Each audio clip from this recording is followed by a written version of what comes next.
सभी दर्शकों को मेरा नमस्कार। आप सभी का स्वागत है तिवारी एकेडमी में। कैसे हैं आप सब लोग? मुझे उम्मीद है कि बहुत स्वस्थ होंगे और बहुत बेहतर होंगे और जहां भी होंगे मज़े कर रहे होंगे। दोस्तों, आज की इस वीडियो में हम बात करने वाले हैं कक्षा 12 के सामाजिक विज्ञान में राजनीति विज्ञान के भाग 2 के अंतर्गत आने वाले अध्याय 6 की, जिसका शीर्षक है लोकतांत्रिक व्यवस्था का संकट। तो चलिए शुरू करते हैं और बढ़ते हैं आगे। मैं आपको एक बात बता दूं कि हमने इसके पिछले अध्यायों पर भी वीडियोस बनाकर अपने चैनल की प्लेलिस्ट में अपलोड कर दिए हैं। अगर आपने अब तक उन वीडियोस को नहीं देखा है तो मेरी आपसे गुजारिश है कि आप उन वीडियोस को ज़रूर देखिएगा। सबसे पहले शुरुआत करते हैं आज के शीर्षक के साथ में, जो है आपातकाल की पृष्ठभूमि। देखिए, इतिहास की सबसे अच्छी बात, सबसे ख़ास बात क्या है पता है आपको? कि हमें पता है कि क्या कुछ हो गया है ना? तो हम उसको एक सिरे से, एक क्रम से देख सकते हैं। जब हमारे साथ चीज़ें हो गई हो तो उनको जोड़ कर देखा जा सकता है कि अच्छा, उस समय वो हुआ था, इस वजह से फिर उसके परिणाम निकले और फिर वो घटना घटी, है ना? तो आपातकाल हुआ था, तो कैसे हुआ, उसकी क्या पृष्ठभूमि है, वो हमें समझने का अवसर मिलेगा इस अध्याय की शुरुआत से। ठीक है ना? तो चलिए शुरू करते हैं। आप जानते हैं कि हमने पिछले अध्याय में क्या देखा था। हमने मुख्य रूप से इंदिरा गांधी वगैरह के बारे में पढ़ा था।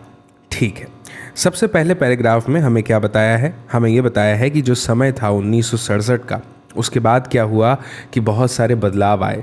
बदलाव कहाँ पे आए? अमेरिका में आए, ब्रिटेन में आए, लंदन में आए। कहाँ आए? बदलाव आए भारतीय राजनीति में, और ऐसे बदलाव आए जिनके बारे में हम पहले ही पढ़ चुके हैं, है ना?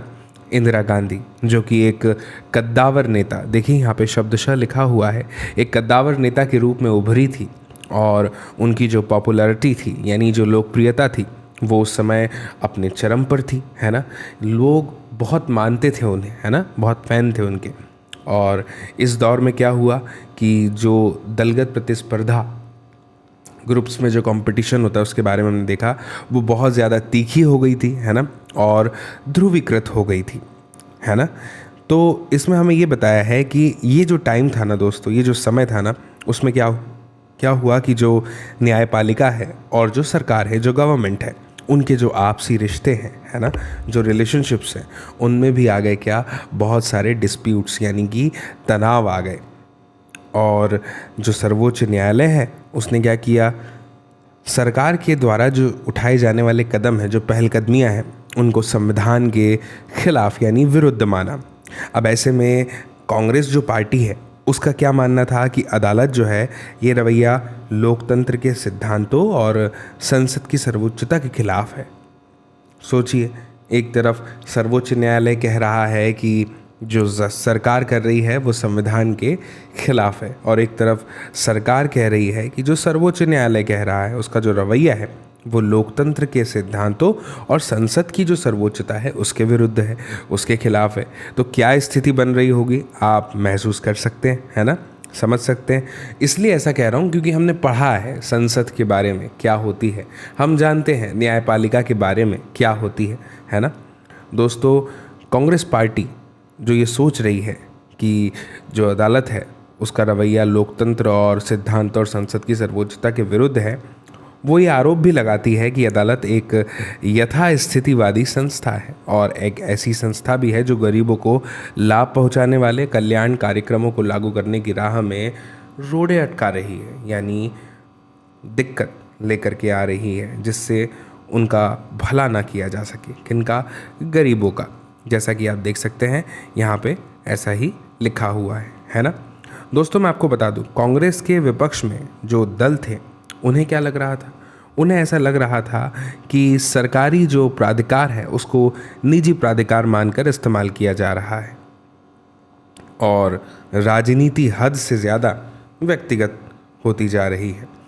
कांग्रेस की टूट से इंदिरा गांधी और उनके जो विरोधी हैं, उनके बीच में मतभेद जो हैं वो गहरे हो गए थे। ठीक है ना? मुझे उम्मीद है कि आप इस बात को बहुत अच्छे से समझ रहे हैं। अब इसी मुद्दे का आर्थिक पहलू समझते हैं, आर्थिक संदर्भ। दोस्तों 1971 के बाद क्या हुआ, जब चुनाव हुए तो उसमें कांग्रेस ने गरीबी हटाओ का नारा दिया था। बहरहाल 1971 से 72 के बाद सालों में भी, बाद के जो वर्ष थे उनमें भी देश की सामाजिक आर्थिक दशा में कोई ख़ास सुधार तो नहीं हुआ है ना। लेकिन हमें यहाँ पर ये बताया है कि बांग्लादेश का जो संकट था, इससे भारत की अर्थव्यवस्था पर भारी बोझ पड़ा था। समझिए कि लगभग 80 लाख लोग जो थे वो पूर्वी पाकिस्तान की अगर हम बात करें तो उसकी सीमा पर पार करके भारत आ गए थे, यानी ये शरणार्थी थे। और इसके बाद पाकिस्तान से फिर युद्ध भी करना पड़ा, है ना। और युद्ध के बाद क्या हुआ, जो अमेरिका है उसने भारत को हर तरह की सहायता देना बंद कर दिया। और ये वही समय था दोस्तों जब अंतर्राष्ट्रीय बाज़ार में क्या हो रहा था, तेल की कीमतों में कई गुना बढ़ोतरी हो गई थी और इसी से विभिन्न चीज़ों की कीमतें भी बहुत तेज़ी से बढ़ गई।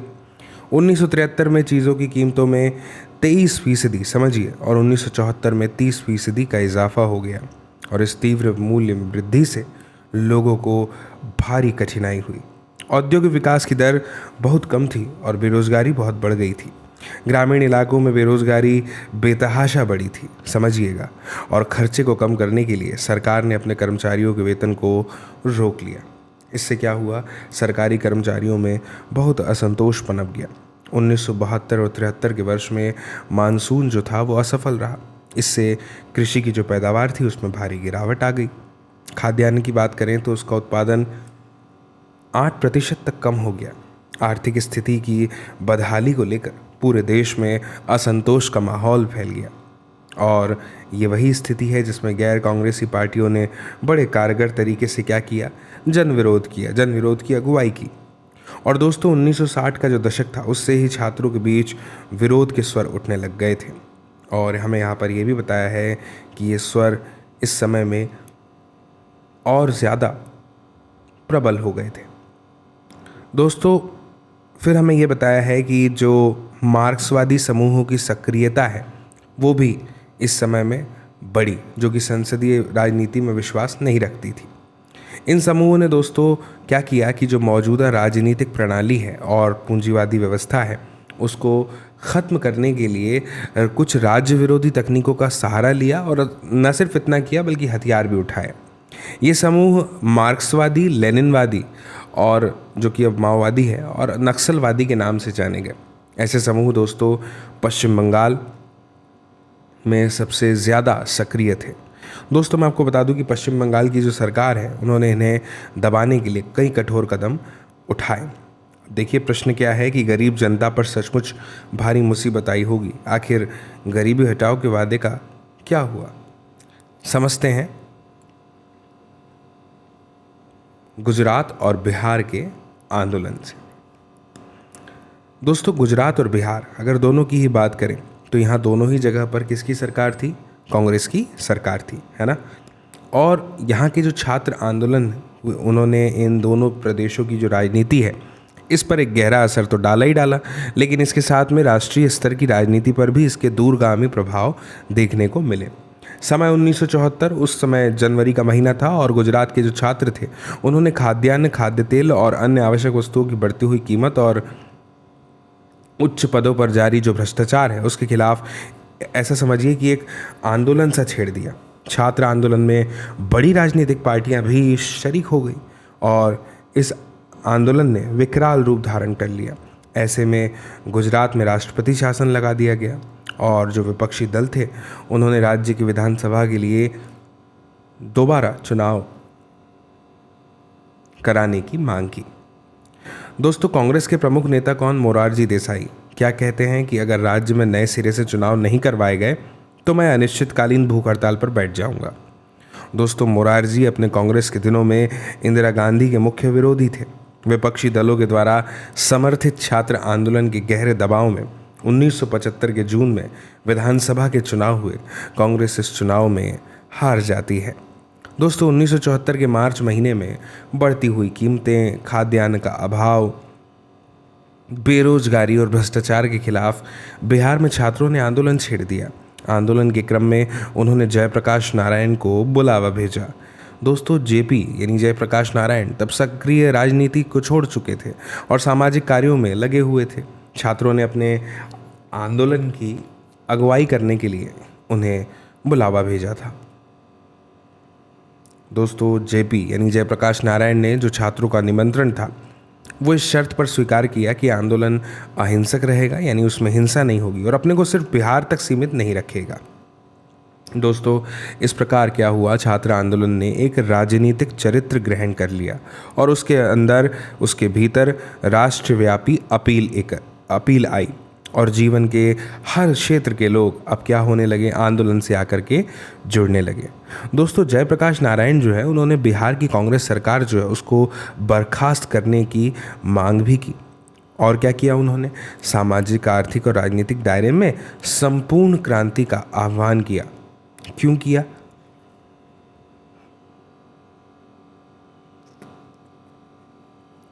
ताकि उन्हीं के शब्दों में सच्चे लोकतंत्र की स्थापना की जा सके। दोस्तों बिहार की सरकार के खिलाफ लगातार घेराव होने, बंद और हड़ताल का एक सिलसिला चल पड़ा।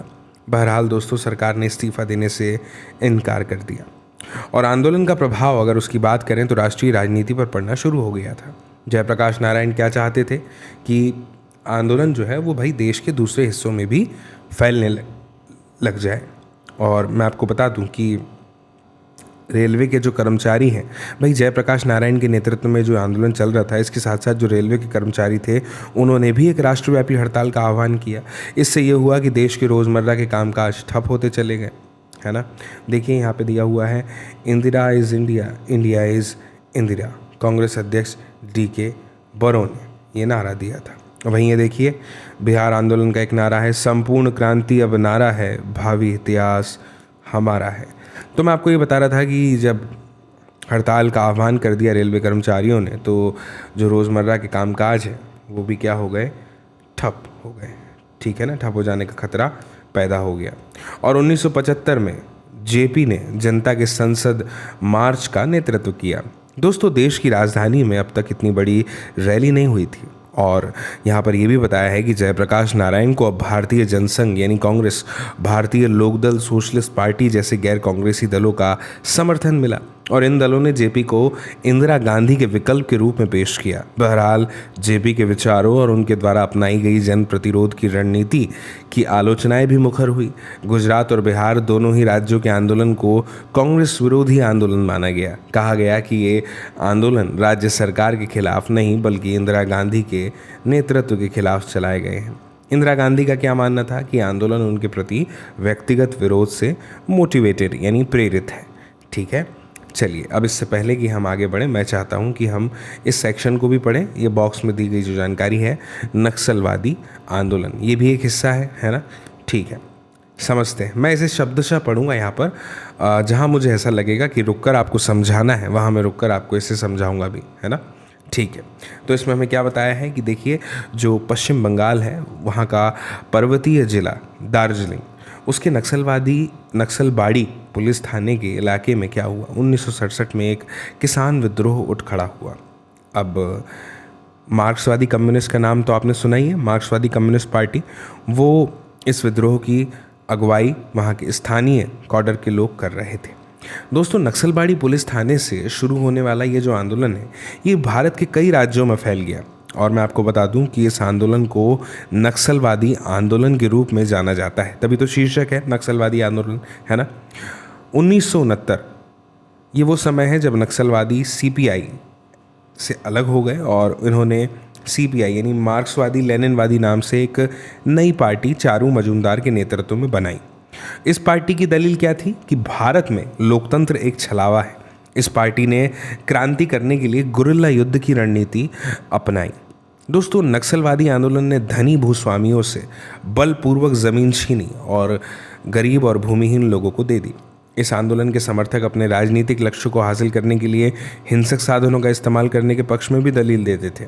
दोस्तों ये वही समय था जब कांग्रेस शासित पश्चिम बंगाल सरकार ने निरोधक नज़रबंदी समेत कई कड़े कदम उठाए, लेकिन नक्सलवादी आंदोलन तक रुक नहीं पाया।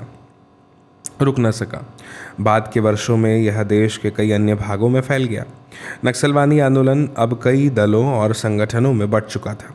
इन दलों में से कुछ जैसे सीपीआई, एमएल लिबरेशन खुली लोकतांत्रिक राजनीति में भागीदारी करते हैं। यहाँ पर हमें बताया है कि नक्सलवाद की पृष्ठभूमि पर अनेक फिल्में भी बनी हैं। महाश्वेता देवी के उपन्यास पर आधारित 1084 की माँ ऐसी ही एक फिल्म है। दोस्तों, फिलहाल 9 राज्यों के लगभग 75 ज़िले नक्सलवादी हिंसा से प्रभावित हैं। इनमें अधिकतर बहुत पिछड़े इलाके हैं और यहाँ आदिवासियों की जनसंख्या ज़्यादा है। इन इलाकों में बटाई या पट्टे पर खेतीबाड़ी करने वाले तथा छोटे किसान उपज में हिस्से, पट्टे की सुनिश्चित अवधि और उचित मजदूरी जैसे बुनियादी हकों से भी वंचित है, ये हमें बताया गया है। इसके बाद ये भी बताया है कि ज़बर या मजदूरी, बाहरी लोगों द्वारा संसाधनों का दोहन और सूदखोरों द्वारा शोषण भी इन इलाकों में आम बात है और इन स्थितियों से नक्सलवादी आंदोलन में बढ़ोतरी हुई है। सरकार ने नक्सलवादी आंदोलन में से निपटने के लिए कड़े कदम भी उठाए हैं। मानवाधिकार समूहों ने सरकार के इन कदमों की आलोचना करते हुए कहा कि वह नक्सलवादियों से निपटने के क्रम में संवैधानिक मानकों का उल्लंघन कर रही है और नक्सलवादी हिंसा और नक्सल विरोधी, यहाँ पर हमें बताया गया है कि नक्सल विरोधी सरकारी कार्रवाई में हज़ारों लोग अपनी जान गंवा चुके हैं। देखिए, चारू मजूमदार 1918 से 1972, कम्युनिस्ट क्रांतिकारी और नक्सलवादी बगावत के नेता। आज़ादी से पहले तेभागा आंदोलन में भागीदारी, सीपीआई छोड़ी और कम्युनिस्ट पार्टी ऑफ इंडिया यानी मार्क्सवादी लेनिनवाद की स्थापना। किसान विद्रोह के माओवादी पंथ में विश्वास, क्रांतिकारी हिंसा के समर्थक और पुलिस हिरासत में मौत हुई। देखो, वह लोकतंत्र को पलीता लगाना चाहता है, अराजकता फैलाना चाहता है और सत्ता हासिल करना चाहता है। लोक नायक जयप्रकाश नारायण, हम इन्हीं के बारे में पढ़ रहे थे, है ना। जेपी युवावस्था में मार्क्सवादी, कांग्रेस, सोशलिस्ट पार्टी और सोशलिस्ट पार्टी के संस्थापक, है ना, और महासचिव। 1942 के भारत छोड़ो आंदोलन के नायक, नेहरू के उत्तराधिकारी के रूप में देखे गए। नेहरू मंत्रिमंडल में शामिल होने से इनकार। 1955 के बाद सक्रिय राजनीति छोड़ी। गांधीवादी बनने के बाद भूदान आंदोलन में सक्रिय। नगा विद्रोहियों से सुलह की बातचीत की। कश्मीर में शांति प्रयास किए। चंबल के डकैतों से आत्मसमर्पण करवाया। बिहार आंदोलन के नेता, आपातकाल के विरोध के प्रतीक बन गए थे। जनता पार्टी के गठन के प्रेरणा स्रोत थे।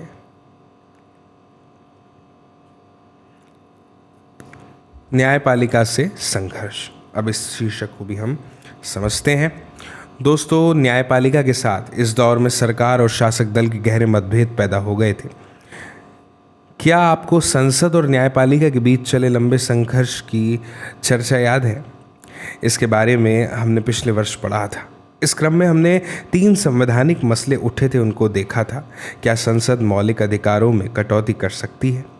सर्वोच्च न्यायालय का जवाब क्या था कि संसद ऐसा नहीं कर सकती। और दूसरा यह था कि क्या संसद संविधान में संशोधन करके संपत्ति के अधिकार में काट-छाँट कर सकती है? इस मामले पर भी सर्वोच्च न्यायालय का यही कहना था कि सरकार संविधान में इस तरह संशोधन नहीं कर सकती कि अधिकारों की कटौती हो जाए। और तीसरा, संसद ने यह कहते हुए संविधान में संशोधन किया कि वह नीति निर्देशक सिद्धांतों को प्रभावकारी बनाने के लिए मौलिक अधिकारों में कमी कर सकती है। लेकिन सर्वोच्च न्यायालय ने इस प्रावधान को भी निरस्त कर दिया। दोस्तों, इससे क्या हुआ? सरकार और न्यायपालिका के बीच संबंध जो थे उसमें आ गया तनाव। हमें याद है कि इस संकट की परिणति केशवानंद भारती के मशहूर मुकदमे के रूप में सामने आई। और इस मामले में सर्वोच्च न्यायालय ने क्या फैसला सुनाया कि संविधान का एक बुनियादी ढांचा है और संसद इन ढांचागत विशेषताओं में संशोधन नहीं कर सकती है ना। दोस्तों, आगे बढ़ने से पहले ये बॉक्स में दी गई जानकारी मैं पढ़ना चाहता हूँ। 1974 की रेल हड़ताल।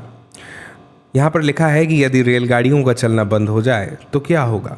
1 या 2 दिन नहीं बल्कि हफ्ते भर से ज़्यादा समय तक रेलगाड़ियाँ न चले तो निश्चित ही बहुत से लोगों का आना जाना दूभर हो जाएगा। लेकिन बात यहीं तक सीमित नहीं रहेगी।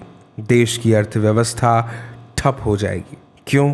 क्योंकि रेलगाड़ियों के माध्यम से ही देश में एक जगह से दूसरी जगह सामानों की ज़्यादातर ढुलाई होती है। क्या हम ये जानते हैं दोस्तों कि 1974 में ठीक ऐसा ही वाक़या पेश आया था? रेलवे कर्मचारियों के संघर्ष से संबंधित राष्ट्रीय समन्वय समिति ने जॉर्ज फर्नांडिस के नेतृत्व में रेलवे कर्मचारियों की एक राष्ट्रव्यापी हड़ताल का आह्वान किया था। बोनस और सेवा से जुड़ी शर्तों के संबंध में अपनी मांगों को लेकर सरकार पर दबाव बनाने के लिए हड़ताल का यह आह्वान किया गया था। सरकार इन मांगों के खिलाफ थी। ऐसे में भारत के सबसे बड़े सार्वजनिक उद्यम के कर्मचारी 1974 के मई महीने में हड़ताल पर चले गए। रेलवे कर्मचारियों की हड़ताल से मजदूरों के असंतोष को बढ़ावा मिल गया। इस हड़ताल से मजदूरों के अधिकार जैसे मसले तो उठे ही, यह सवाल भी उठा कि आवश्यक सेवाओं से जुड़े हुए कर्मचारी अपनी मांगों को लेकर हड़ताल कर सकते हैं या नहीं। सरकार ने इस हड़ताल को अवैधानिक करार दिया। सरकार ने हड़ताली कर्मचारियों की मांगों को मानने से इनकार कर दिया। उसने इसके कई नेताओं को गिरफ्तार भी किया और रेल लाइनों की सुरक्षा में सेना को तैनात कर दिया। ऐसे में 20 दिन के बाद यह हड़ताल बगैर किसी समझौते के वापस ले ली गई। सोचिए क्या समय रहा होगा, है ना।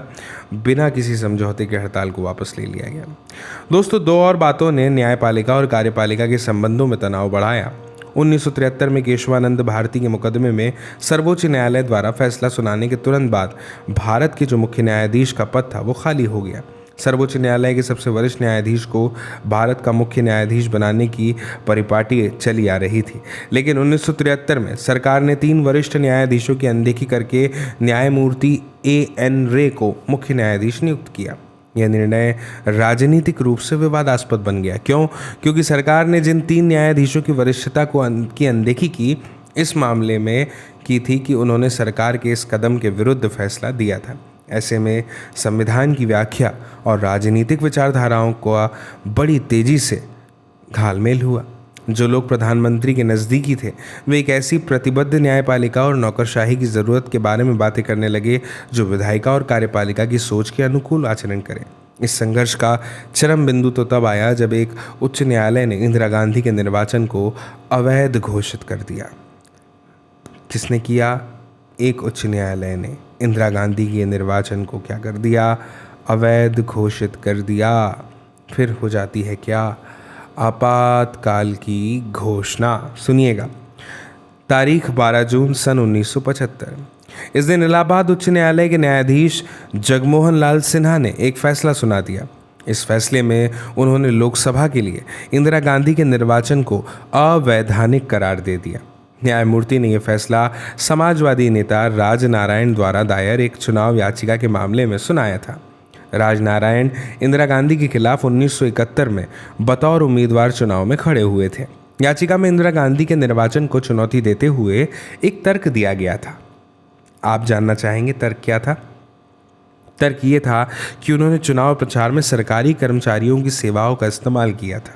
दोस्तों, उच्च न्यायालय के इस फैसले का मतलब क्या था कि कानूनन अब इंदिरा गांधी सांसद नहीं रही और अगर अगले 6 महीने की अवधि में दोबारा सांसद निर्वाचित नहीं होती तो प्रधानमंत्री के पद पर कायम नहीं रह सकती।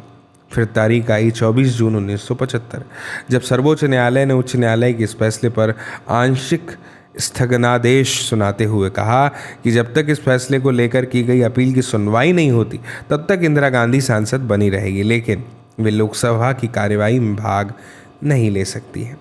फिर संकट और सरकार का फैसला।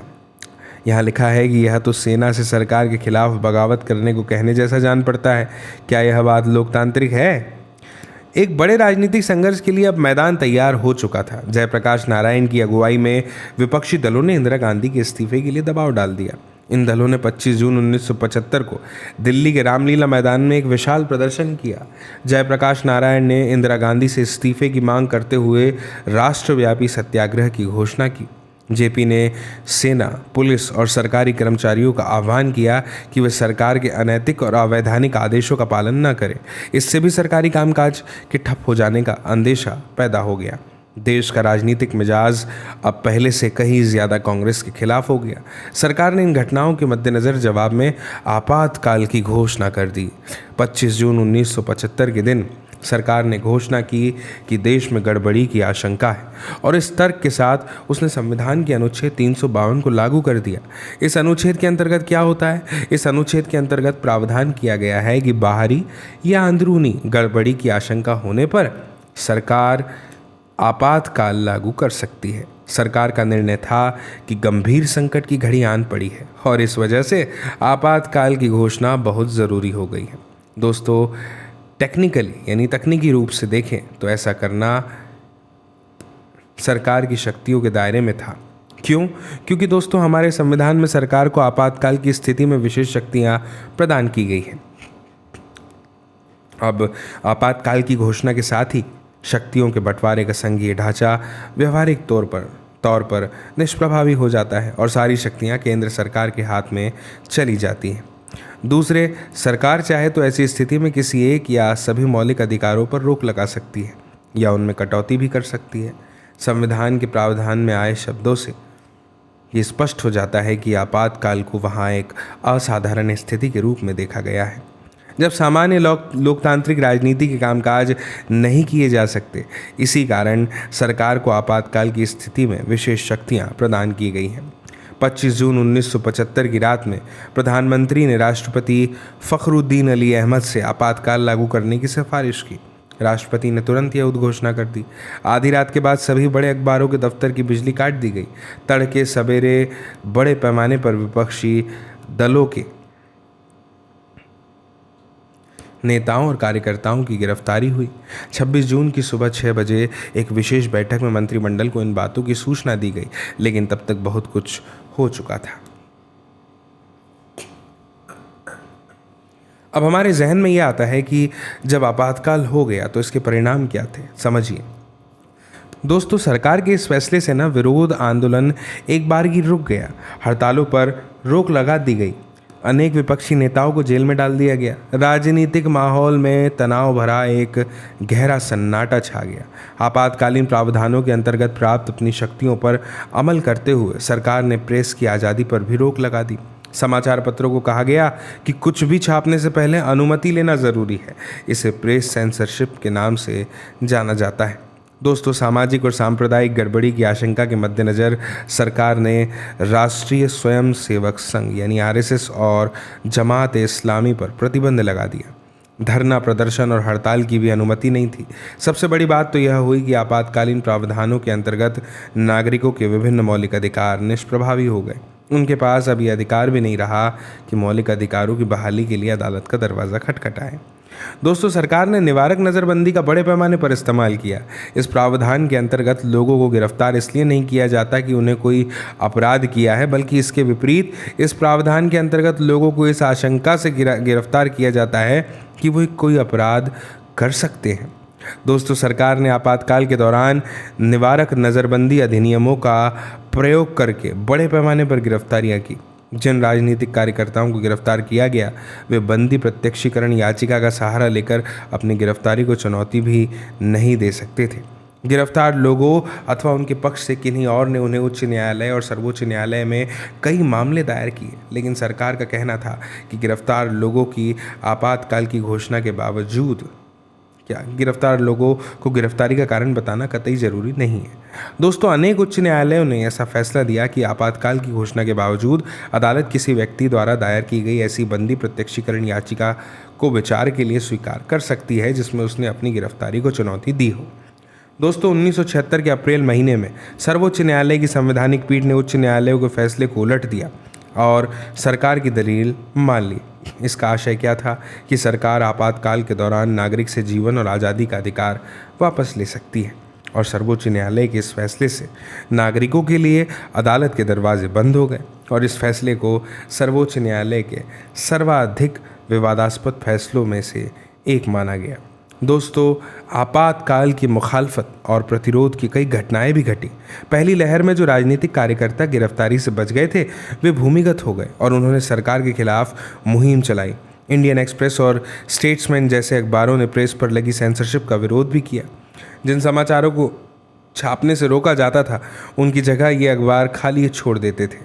सेमिनार और मेन स्ट्रीम जैसी पत्रिकाओं ने सेंसरशिप के आगे घुटने टेकने की जगह बंद होना मुनासिब समझा। सेंसरशिप को धत्ता बताते हुए गुपचुप तरीके से अनेक न्यूज़लेटर और लिफलेट्स निकले। पद्म भूषण से सम्मानित कन्नड़ लेखक शिवराम कारंत और पद्मश्री से सम्मानित हिंदी लेखक फणीश्वर नाथ रेणु ने लोकतंत्र के दमन विरोध में अपनी अपनी पदवी लौटा दी। बहरहाल मुखालफत और प्रतिरोध के इतने प्रकट कदम कुछ ही लोगों ने उठाए। दोस्तों, संसद ने संविधान के सामने कई नई चुनौतियां खड़ी की। इंदिरा गांधी के मामले में इलाहाबाद उच्च न्यायालय के फैसले की पृष्ठभूमि में संविधान में संशोधन हुआ। इस संशोधन के द्वारा प्रावधान किया गया कि प्रधानमंत्री, राष्ट्रपति और उपराष्ट्रपति पद के निर्वाचन को अदालत में चुनौती नहीं दी जा सकती। दोस्तों, आपातकाल का समय ही संविधान का 42वां संशोधन इस समय पारित हुआ। हम ये पढ़ चुके हैं क्या कि इस संशोधन के जरिए संविधान के अनेक हिस्सों में बदलाव किए गए, है ना। दोस्तों, 42वें संशोधन के जरिए हुए अनेक बदलावों में एक ये भी था कि देश की विधायिका के कार्यकाल को 5 वर्ष से बढ़ाकर 6 वर्ष करना। यह व्यवस्था मात्र आपातकाल की अवधि भर के लिए नहीं की गई थी, इसे आगे के दिनों में भी स्थायी रूप से लागू किया जाना था। इसके अलावा अब आपातकाल के दौरान चुनाव को 1 वर्ष के लिए स्थगित किया जा सकता था। इस तरह देखें तो 1971 के बाद अब चुनाव 1976 के बदले 78 में करवाए जा सकते थे, है ना। अब समझिए क्या आपातकाल के संदर्भ में विवाद। आपातकाल दोस्तों भारतीय राजनीति का सबसे अधिक विवादास्पद प्रकरण है ना। पढ़ के भी यही लगता है ना। इसका एक कारण है दोस्तों कि आपातकाल की घोषणा की ज़रूरत को लेकर अलग अलग दृष्टिकोणों का होना। और दूसरा कारण क्या है? सरकार ने संविधान प्रदत्त अधिकारों का इस्तेमाल करके व्यवहारिक तौर पर लोकतांत्रिक कामकाज को ठप कर दिया था। ध्यान से समझिए दोस्तों, आपातकाल के बाद न शाह आयोग ने अपनी जांच में पाया कि इस अवधि में बहुत सारी अति हुई। इसके अतिरिक्त दोस्तों, भारत में लोकतंत्र पर अमल के लिहाज से आपातकाल से क्या क्या सबक सीखे जा सकते हैं, इस पर भी अलग अलग राय हमें मिलती है। अब आइए हम क्या करें, इस पर जो अलग अलग राय मिलती हैं इन पर एक एक करके नज़र दौड़ाते हैं। सबसे पहले देखिए बॉक्स में जानकारी दी है शाह जांच आयोग। 1977 की मई में जनता पार्टी की सरकार ने सर्वोच्च न्यायालय के भूतपूर्व मुख्य न्यायाधीश श्री JC शाह की अध्यक्षता में एक आयोग गठित किया। इस आयोग का गठन 25 जून 1975 के दिन घोषित आपातकाल के दौरान की गई कार्यवाही तथा सत्ता के दुरुपयोग, अत्याचार और कदाचार के विभिन्न आरोपों के विविध पहलुओं की जांच के लिए किया गया था। आयोग ने अलग अलग प्रकार के साक्ष्यों की जांच की और हजारों गवाहों के बयान दर्ज किए। गवाहों में इंदिरा गांधी भी शामिल थी। वे आयोग के सामने उपस्थित हुई, लेकिन उन्होंने आयोग के सवालों के जवाब देने से इनकार कर दिया। दोस्तों, भारत सरकार ने आयोग द्वारा प्रस्तुत 2 अंतरिम रिपोर्टों और तीसरी और अंतिम रिपोर्ट की सिफारिशों, पर्यवेक्षणों और निष्कर्षों को भी स्वीकार किया। ये रिपोर्ट संसद के दोनों सदनों में भी विचार के लिए रखी गई। अब समझते हैं इस प्रश्न को, क्या आपातकाल ज़रूरी था? दोस्तों, यहाँ पर आपातकाल की घोषणा के जो कारण थे उनका उल्लेख करते हुए, उनके बारे में बताते हुए संविधान में बड़े सादे ढंग से अंदरूनी गड़बड़ी जैसे शब्द का व्यवहार किया गया है। समझिएगा दोस्तों, अंदरूनी गड़बड़ी 1975 से पहले कभी अंदरूनी गड़बड़ी को आधार बनाकर आपातकाल की घोषणा नहीं की गई थी। हम ये पढ़ चुके हैं कि देश के कई हिस्सों में विरोध आंदोलन चल रहे थे, है ना। तो क्या इसे आपातकाल लागू करने का पर्याप्त कारण माना जा सकता है? समझिए सरकार का क्या तर्क है। सरकार का तर्क था कि भारत में लोकतंत्र है और इसके अनुकूल विपक्षी दलों को क्या चाहिए कि वे निर्वाचित शासक दल को अपनी नीतियों के अनुसार शासन चलाने दें। सरकार का तो ये मानना था कि बार बार का धरना प्रदर्शन और सामूहिक कार्यवाही लोकतंत्र के लिए ठीक नहीं है। दोस्तों, इंदिरा गांधी के समर्थक ये भी मानते थे कि लोकतंत्र में सरकार पर निशाना साधने के लिए लगातार गैर संसदीय राजनीति का सहारा नहीं लिया जा सकता। दोस्तों, इससे क्या होती है? अस्थिरता पैदा होती है और प्रशासन का ध्यान विकास के कामों से भंग हो जाता है। सारी ताकत कानून व्यवस्था की बहाली पर लगानी पड़ती है। इंदिरा गांधी ने शाह आयोग को चिट्ठी में लिखा कि विनाशकारी ताकतें सरकार के प्रगतिशील कार्यक्रमों में अड़ंगे डाल रही थी और मुझे गैर संवैधानिक साधनों के बूते सत्ता से बेदखल करना चाहती थी। समझिएगा, ये पढ़ते हैं। ये जो विचार है इंदिरा गांधी 26 जून 1975 को आकाशवाणी से राष्ट्र को संबोधित करते हुए दे रही है। मैं ज़रूर पढ़ूंगा, ध्यान से सुनिएगा। लोकतंत्र के नाम पर खुद लोकतंत्र की राह रोकने की कोशिश की जा रही है। वैधानिक रूप से निर्वाचित सरकार को काम नहीं करने दिया जा रहा। आंदोलनों से माहौल सरगर्म है और इसके नतीजतन हिंसक घटनाएं हो रही है। एक आदमी तो इस हद तक आगे बढ़ गया है कि वह हमारी सेना को विद्रोह और पुलिस को बगावत के लिए उकसा रहा है। विघटनकारी ताकतों का खुला खेल जारी है और सांप्रदायिक उन्माद को हवा दी जा रही है, जिससे हमारी एकता पर खतरा मंडरा रहा है। अगर सचमुच कोई सरकार है तो वह कैसे हाथ बांध कर खड़ी रहे और देश की स्थिरता को खतरे में पड़ता देखती रहे। चंद लोगों की कारस्तानी से विशाल आबादी के अधिकारों को खतरा पहुंच रहा है। समझिएगा दोस्तों। इस बॉक्स में दी गई जानकारी पढ़ते हैं। तुर्कमान गेट इलाके में विध्वंस, दिल्ली। आपातकाल के दौरान दोस्तों दिल्ली के गरीब इलाके के निवासियों को बड़े पैमाने पर विस्थापित होना पड़ा। उस वक्त यमुना नदी के पास निर्जन इलाके में झुग्गी झोपड़ियों के बाशिंदों को जबरदस्ती बसाया गया। इसी नियति का एक शिकार तुर्कमान गेट इलाके की एक बस्ती भी हुई थी। इस इलाके की झुग्गियों को उजाड़ दिया गया। इलाके के सैकड़ों लोगों की जबरन नसबंदी की गई। बहरहाल अनेक लोग नसबंदी करवाने से इसलिए बच सके क्योंकि इन लोगों ने दूसरों को नसबंदी करवाने के लिए रजामंद कर लिया। ऐसे लोगों को बतौर इनाम ज़मीन के टुकड़ों पर मिल्कियत दी गई। इस तरह कुछ लोग अगर सरकार द्वारा प्रायोजित प्रयासों के शिकार हुए तो कुछ लोगों ने कानूनन ज़मीन हासिल करने के लालच में दूसरों को बलि का बकरा बनाया और ऐसा करके खुद को विस्थापित होने से बचा लिया। ये स्रोत शाह जांच आयोग की है। अंतरिम रिपोर्ट द्वितीय।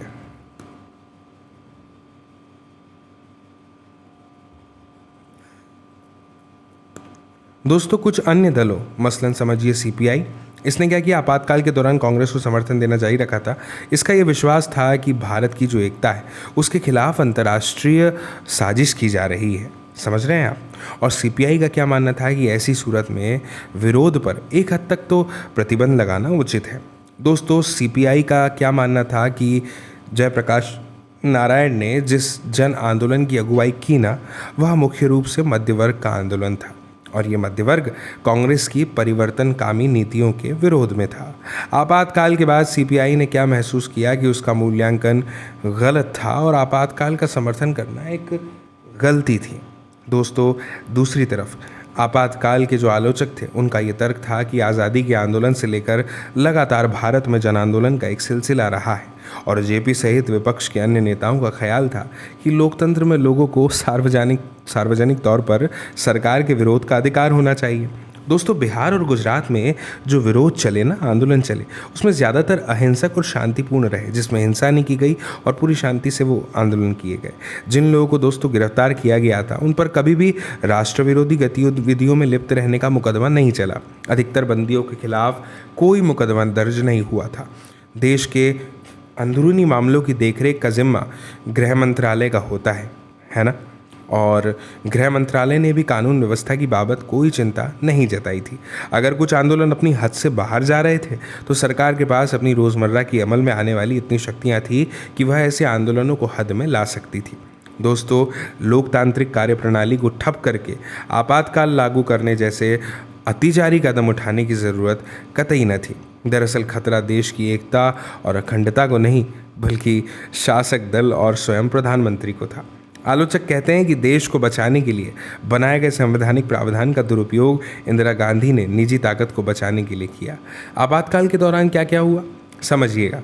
दोस्तों आपातकाल का वास्तविक क्रियान्वयन भी अपने आप में विवाद का एक मुद्दा रहा है। क्या सरकार ने अपनी आपातकालीन शक्तियों का दुरुपयोग किया? क्या इस दौरान सत्ता का दुरुपयोग हुआ और उसके बूते ज्यादतियाँ की गई? समझिए, सरकार ने कहा कि वह आपातकाल के जरिए क्या कानून व्यवस्था को बहाल करना चाहती थी, है ना, और कार्यकुशलता को बढ़ाना चाहती थी और गरीबों के हित के कार्यक्रम लागू करना चाहती थी। अब इस उद्देश्य से सरकार ने एक 20 सूत्री कार्यक्रम की घोषणा की और इसे लागू करने का अपना दृढ़ संकल्प दोहराया।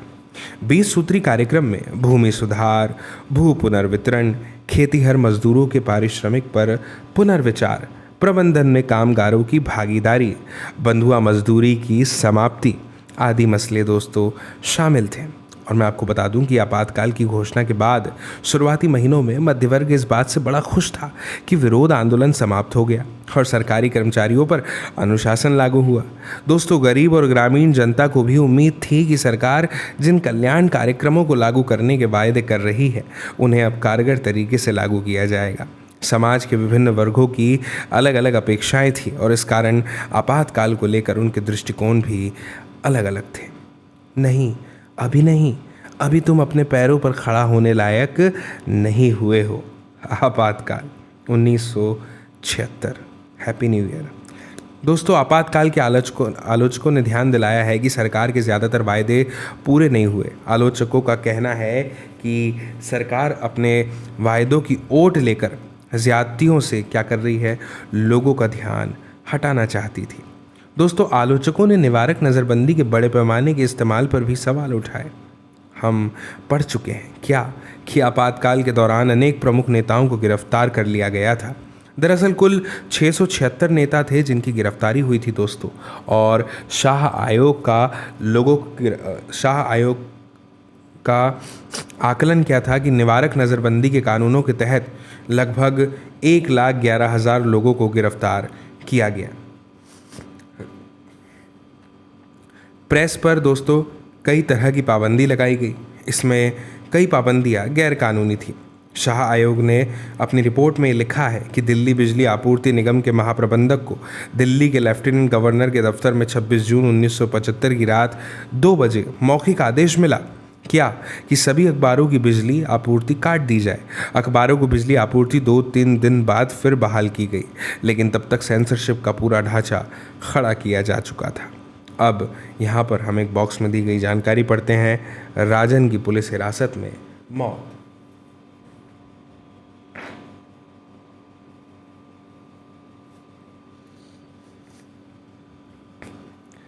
दोस्तों, कालीकट इंजीनियरिंग कॉलेज केरल, वहाँ के अंतिम वर्ष के छात्र पी राजन को 1 मार्च 1976 के दिन एक अन्य छात्र जोसेफ चाली के साथ छात्रावास से उठा लिया गया। राजन के पिता TVHR वारियर ने अपने बेटे की तलाश में बहुत भागदौड़ की। वे विधायकों से मिले, संबद्ध अधिकारियों को अर्जी दी और तत्कालीन गृह मंत्री के करुणाकर से भी मदद की गुहार लगाई। चूँकि आपातकाल की घोषणा हो चुकी थी, इसलिए नागरिक अधिकारों से जुड़े हुए मसलों को अदालत में नहीं उठाया जा सकता था। आपातकाल की समाप्ति के बाद वॉरियर ने एर्नाकुलम स्थित केरल उच्च न्यायालय में बंदी प्रत्यक्षीकरण याचिका दायर की। गवाहों के बयान से ये बात स्पष्ट हुई कि छात्रावास से उठाकर राजन को अगले दिन कालीकट के टूरिस्ट बंगले में ले जाया गया। इस जगह पर पुलिस ने उसे यातना दी। अगली सुनवाई में केरल सरकार ने उच्च न्यायालय को बताया कि गैरकानूनी पुलिस हिरासत के दौरान पुलिस द्वारा लगातार यातना देने के कारण राजन की मौत हो गई। केरल उच्च न्यायालय की खंडपीठ ने फैसला सुनाया कि करुणाकर ने अदालत से झूठ बोला था। के करुणाकर उस समय तक केरल के मुख्यमंत्री बन चुके थे। उन्हें अदालत के फैसले के कारण अपने पद से इस्तीफा देना पड़ा। दोस्तों, इसके अलावा कुछ और भी गंभीर आरोप ऐसे लोगों को लेकर लगे थे जो किसी आधिकारिक पद पे नहीं थे, लेकिन दोस्तों सरकारी ताकत का ये जो लोग थे इन्होंने इस्तेमाल किया था। और यहाँ पर यह भी बताया है कि प्रधानमंत्री के छोटे बेटे संजय गांधी उस वक्त किसी आधिकारिक पद पर नहीं थे, फिर भी प्रशासन पर उनका असर था और आरोप लगाया जाता है कि उन्होंने सरकारी कामकाज में दखल दिया। दिल्ली में झुग्गी बस्तियों को हटाने और जबरन नसबंदी करने की मुहिम में उनकी भूमिका को लेकर के बड़े विवाद उठे। राजनीतिक कार्यकर्ताओं की गिरफ्तारी और प्रेस पर लगी पाबंदी के अतिरिक्त आपातकाल का बुरा असर आम लोगों को भी भुगतना पड़ा। दोस्तों, आपातकाल के दौरान पुलिस हिरासत में मौत और यातना की घटनाएं घटने लगी और गरीब लोगों को मनमाने ढंग से एक जगह से उजाड़ कर दूसरी जगह बसाने की भी घटनाएं हुई। जनसंख्या नियंत्रण के अति उत्साह में लोगों को अनिवार्य रूप से नसबंदी के लिए मजबूर किया गया। इन उदाहरणों से हमें ये समझा जा सकता है कि लोकतांत्रिक प्रक्रिया के ठप पड़ने पर लोगों पर क्या गुजरती है। दोस्तों, 1975 में आपातकाल की घोषणा के चंद रोज बाद टाइम्स ऑफ इंडिया में यह विज्ञापन अज्ञात नाम से छपा था। गौर करें कि इसमें लोकतंत्र पर मंडराते खतरे की तरफ ध्यान खींचने के लिए किस तरह भाषा का कल्पनाशील प्रयोग किया गया है और सेंसरशिप से बचने के लिए कैसे अपने संदेश को विज्ञापन के रूप में छपवाने का नया तरीका ढूंढा गया। क्या है, समझिए। डेथ ऑफ डेमोक्रेसी मर्न by his wife Truth, his son L.I. Liberty and his daughters Faith, Hope and Justice.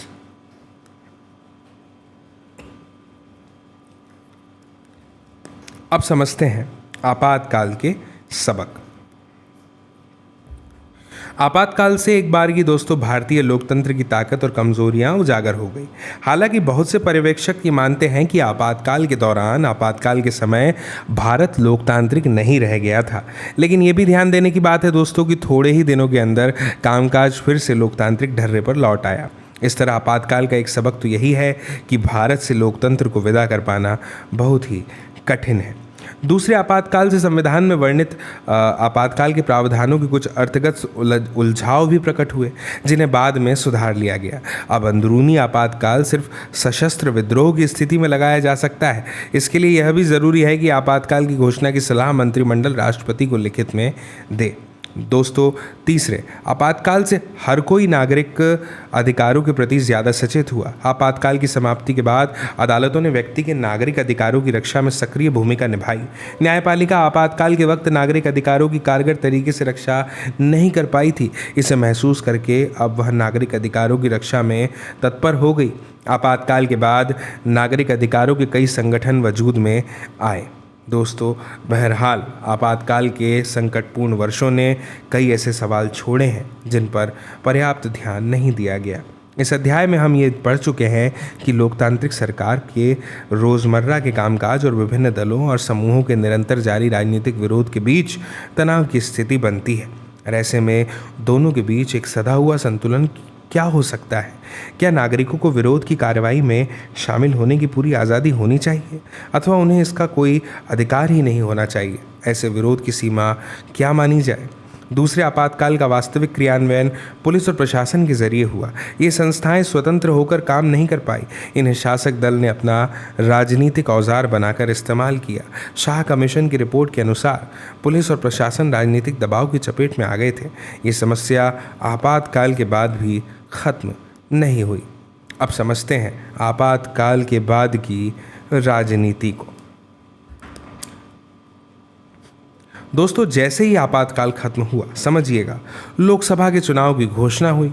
वैसे ही आपातकाल का सबसे ज़रूरी और कीमती सबक राज्य व्यवस्था ने सीख लिया। दोस्तों 1977 का समय, उसके चुनाव एक तरह से आपातकाल के अनुभवों के बारे में जनमत संग्रह थे। उत्तर भारत में तो खास तौर पर, क्योंकि यहाँ आपातकाल का असर सबसे ज़्यादा महसूस किया गया था। विपक्ष ने लोकतंत्र बचाओ के नारे पर चुनाव लड़ा। जनादेश निर्णायक तौर पर आपातकाल के विरुद्ध था। सब एकदम साफ था और कई राज्यों के विधानसभा चुनाव में भी स्थिति यही रही।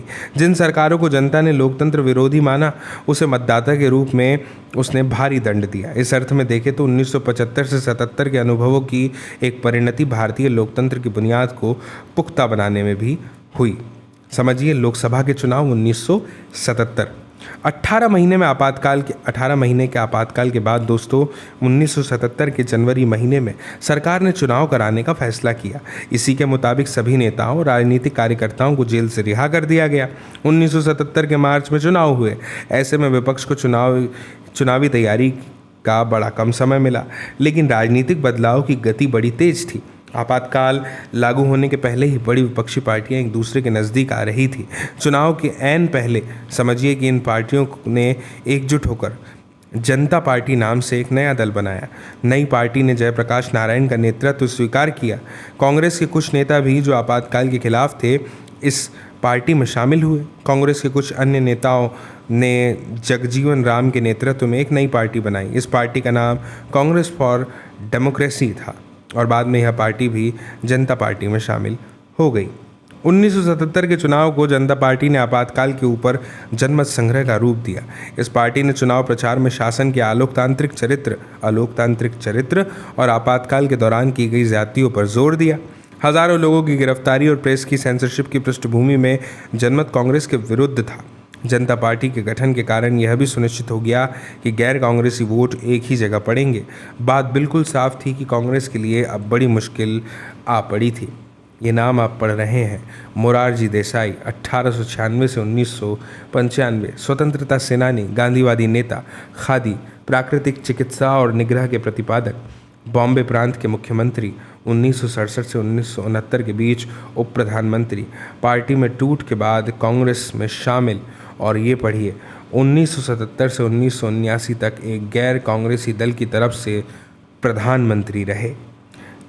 रे बाबा, इस आम आदमी से बच के रहना, अब वह अपने साथ कोई बदतमीजी बर्दाश्त नहीं कर सकता है। देखिए कि ये कार्टूनिस्ट ने 1977 के चुनाव में हारने और जीतने वालों को किस तरह देखा है। आम आदमी के साथ खड़े हुए लोगों में जगजीवन राम, मोरारजी देसाई, चरण सिंह और अटल बिहारी वाजपेयी को दिखाया गया है।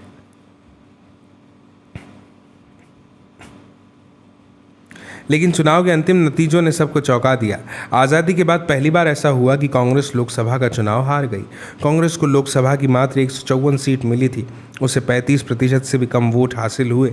जनता पार्टी और उसके साथी दलों को लोकसभा की कुल 542 सीटों में से 330 सीटें मिली। खुद जनता पार्टी अकेले 295 सीटों पर जीत गई थी और उसे स्पष्ट बहुमत मिला था। उत्तर भारत में चुनावी माहौल कांग्रेस के एकदम खिलाफ था।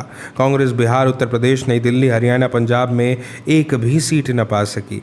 राजस्थान और मध्य प्रदेश में उसे महज एक सीट मिली। इंदिरा गांधी रायबरेली से और उनके पुत्र संजय गांधी अमेठी से चुनाव हार गए। बहरहाल, अगर आप चुनावी नतीजों के नक्शे पर नज़र दौड़ाएं तो पाएंगे दोस्तों कि कांग्रेस देश में हर जगह चुनाव नहीं हारी थी। महाराष्ट्र, गुजरात और उड़ीसा में उसने कई सीटों पर अपना कब्जा बरकरार रखा था और दक्षिण भारत के राज्यों में तो एक तरह से उसकी चुनावी विजय का चक्का बेरोक टोक चला था। उसके कई कारण भी रहे। पहली बात तो यह थी कि आपातकाल का प्रभाव हर राज्य पर एक समान नहीं पड़ा था।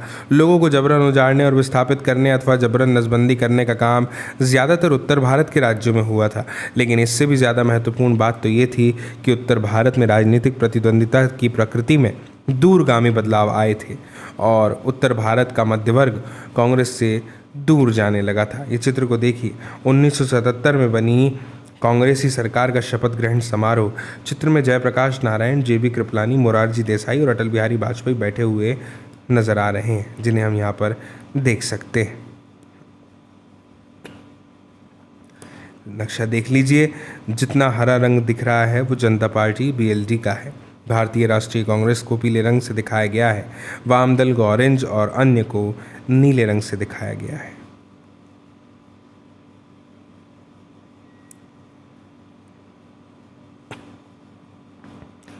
चौधरी चरण सिंह 1902 से 1987, जुलाई 1979 से जनवरी 1980 के बीच भारत के प्रधानमंत्री, स्वतंत्रता सेनानी, उत्तर प्रदेश की राजनीति में सक्रिय, ग्रामीण एवं कृषि विकास के समर्थक, कांग्रेस छोड़ी और 1967 में भारतीय क्रांति दल का गठन, उत्तर प्रदेश में दो बार मुख्यमंत्री, बाद में 1977 में जनता पार्टी के संस्थापकों में से एक, उप प्रधानमंत्री और गृह मंत्री, 1977 से 1979 लोकदल के संस्थापक।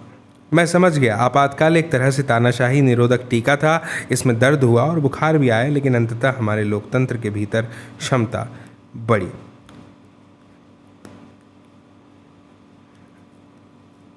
और मध्यवर्ग के कई तबके जनता पार्टी को एक मंच के रूप में पाकर इससे आ जुड़े। इस अर्थ में देखें दोस्तों तो 1977 के चुनाव सिर्फ आपातकाल की कथा नहीं कहते हैं, बल्कि इसके आगे की भी कुछ बातों का संकेत करते हैं। अब समझते हैं जनता सरकार को। 1977 के चुनाव के बाद दोस्तों बनी जनता पार्टी की सरकार में कोई खास तालमेल देखने को नहीं मिला था। चुनाव के बाद नेताओं के बीच प्रधानमंत्री के पद के लिए होड़ मच गई। इस होड़ में मोरारजी देसाई, चरण सिंह और जगजीवन राम शामिल थे। मोरारजी देसाई 1966-67 से ही इंदिरा गांधी के प्रतिद्वंदी थे। चरण सिंह भारतीय लोकदल के प्रमुख और उत्तर प्रदेश के किसान नेता थे। जगजीवन राम को कांग्रेसी सरकारों में मंत्री पद पर रहने का विशाल अनुभव था। बहरहाल मोरारजी देसाई प्रधानमंत्री बने, लेकिन इससे जनता पार्टी के भीतर सत्ता की खींचतान खत्म नहीं हुई। आपातकाल का विरोध जनता पार्टी को कुछ ही दिनों के लिए एकजुट रख सका था। इस पार्टी के आलोचकों ने तो ये कहा कि जनता पार्टी के पास किसी दिशा, नेतृत्व अथवा एक साझे कार्यक्रम का अभाव था। दोस्तों, जनता पार्टी की सरकार कांग्रेस द्वारा अपनाई गई नीतियों में कोई बुनियादी बदलाव नहीं ला सकी। जनता पार्टी बिखर गई और मोरारजी देसाई के नेतृत्व वाली सरकार ने 18 महीने में ही अपना बहुमत खो दिया। कांग्रेस पार्टी के समर्थन पर दूसरी सरकार चरण सिंह के नेतृत्व में बनी, लेकिन बाद में कांग्रेस पार्टी ने समर्थन वापस लेने का फैसला किया। इस वजह से चरण सिंह की सरकार मात्र 4 महीने तक सत्ता में रही। 1980 के जनवरी में लोकसभा के लिए नए सिरे से चुनाव हुए। इस चुनाव में जनता पार्टी बुरी तरह परास्त हो गई और जनता पार्टी को उत्तर भारत में करारी शिकस्त मिली, जबकि 1977 के चुनाव में उत्तर भारत में इस पार्टी को ज़बरदस्त सफलता मिली थी। इंदिरा गांधी के नेतृत्व में कांग्रेस पार्टी ने 1980 के चुनाव में एक बार फिर 1971 के चुनाव वाली कहानी दोहराते हुए भारी सफलता हासिल की। कांग्रेस पार्टी को 353 सीटें मिली और वह सत्ता में आ गई। 1977 से 1979 के चुनाव ने लोकतांत्रिक राजनीति का एक और सबक सिखाया। सरकार अगर अस्थिर हो और उसके भीतर कलह हो तो मतदाता ऐसी सरकार को कड़ा दंड देते हैं। जानिए जगजीवन राम के बारे में। 1908 से 1986 स्वतंत्रता सेनानी और बिहार के कांग्रेसी नेता। 1977 से 1979 के बीच भारत के उप प्रधानमंत्री, संविधान सभा के सदस्य, 1952 से मृत्यु पर्यंत सांसद, स्वतंत्र भारत के पहले मंत्रिमंडल में श्रम मंत्री। 1952 से 1977 के बीच अनेक मंत्रालयों की जिम्मेदारी, विद्वान और कुशल प्रशासक। अब समझिए क्या विरासत। लेकिन क्या 1980 के चुनाव में सिर्फ इंदिरा गांधी की वापसी हुई थी? क्या मामला इतना भर था? 1977 और 80 के चुनावों के बीच दलगत प्रणाली में नाटकीय बदलाव आए। 1969 के बाद से कांग्रेस का सबको समाहित करके चलने वाला स्वभाव बदलना शुरू हुआ। 1969 से पहले तक कांग्रेस विविध विचारधारात्मक गतिमति के नेताओं और कार्यकर्ताओं को एक में समेट कर चलती थी। अपने बदले हुए स्वभाव में कांग्रेस ने स्वयं को विशेष विचारधारा से जोड़ा। उसने अपने को देश की एकमात्र समाजवादी और गरीबों की हिमायती पार्टी बताना शुरू किया। इस तरह 1970 के दशक के शुरुआती सालों में कांग्रेस की सफलता इस बात पर निर्भर रही कि वह गहरे सामाजिक और विचारधारात्मक विभाजन के आधार पर लोगों को अपनी तरफ कितना खींच पाती है। इसके साथ साथ यह पार्टी अब एक नेता यानी इंदिरा गांधी की लोकप्रियता पर निर्भर हुई। कांग्रेस की प्रकृति में आए बदलाव के मद्देनज़र अन्य विपक्षी दल गैर कांग्रेसवाद की राजनीति की तरफ मुड़े। विपक्ष के नेताओं को अब यह बात साफ साफ नजर आने लगी कि चुनाव में गैर कांग्रेसी वोट बिखरने नहीं चाहिए। इस चीज़ ने 1977 के चुनाव में एक बड़ी भूमिका निभाई थी। अप्रत्यक्ष रूप से 1977 के बाद पिछड़े वर्गों की भलाई का मुद्दा भारतीय राजनीति पर हावी होना शुरू हुआ। हमने ऊपर गौर किया था कि 1977 के चुनाव परिणामों पर पिछड़ी जातियों के मतदान का असर पड़ा था। खासकर उत्तर भारत में लोकसभा के चुनाव के बाद 1977 में कई राज्यों में विधानसभा के भी चुनाव हुए। इसमें भी उत्तर भारत के राज्यों में गैर कांग्रेसी सरकारें बनी। इन सरकारों के बनने में पिछड़ी जाति के नेताओं ने महत्वपूर्ण भूमिका निभाई। बिहार में अन्य पिछड़ी जातियों के आरक्षण के सवाल पर बहुत शोर मचा। इसके बाद केंद्र की जनता पार्टी की सरकार ने मंडल आयोग नियुक्त किया। इस आयोग और पिछड़ी जातियों की राजनीति की भूमिका के बारे में ज़्यादा विस्तार से हम इस पाठ्यपुस्तक के अंतिम अध्याय में पढ़ेंगे। दोस्तों, आपातकाल के बाद हुए चुनावों ने दलीय व्यवस्था के भीतर इस बदलाव की प्रक्रिया को शुरू कर दिया। आपातकाल और इसके आसपास की अवधि को हम संवैधानिक संकट की अवधि के रूप में भी देख सकते हैं।